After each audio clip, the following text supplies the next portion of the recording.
আমাৰ গৰৈমাৰী ব্লকৰ অধীনত জলজীৱন মিছনৰ এটা কাম ইয়াতে ষ্টাৰ্ট হৈছে আৰু আমি আহি কিনে ইয়াতে দেখা পালোঁ যথেষ্ট বিসংগতি ইয়াতে কাম কৰি আছে আৰু মানে 8 ৰড দি আৰু 2 নম্বৰ 3 নম্বৰ ইটা মানে যিবোৰ ইটা মানে এনেকৈ হাতৰ পৰা এৰি দিলে একদম বালি হৈ যায়। তো আৰু যি চিমেণ্ট ব্যৱহাৰ কৰি আছে ইয়াতে হয়তো এটা বছৰো নুঘূৰিব যিখিনি কাম কৰি আছে ইয়াতে।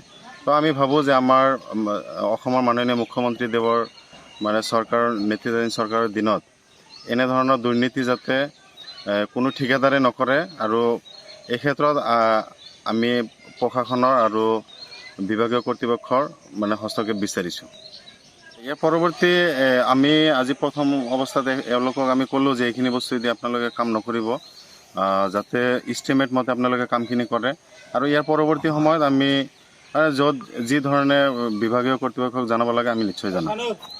তাৰমানে ইয়াতে যিটো কাম হৈ আছে সেই কামটো সম্পূৰ্ণভাৱে নিম্নমানৰ বস্তু দি কাম কৰি আছে।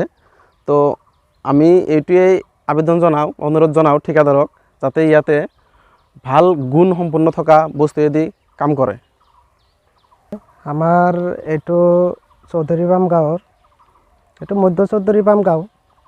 তো ইয়াত জলজীৱন মিছনৰ যিটো পানী যোগান আঁচনিৰ কাম হৈ আছে, তো আমি স্থানীয় যুৱক হিচাপে আহি কামখিনি চালোঁ। 2 নম্বৰ ইটা মানে ইষ্টিমেটত থকা যিমানখিনি পৰ্যায়ৰ কাম ইয়াত মানে আমি দেখা পোৱা নাই। 2 নম্বৰ ইটা, 2 নম্বৰ বালি, 2 নম্বৰ ৰড শ্বট এইবিলাক আমি দেখা পাইছোঁ।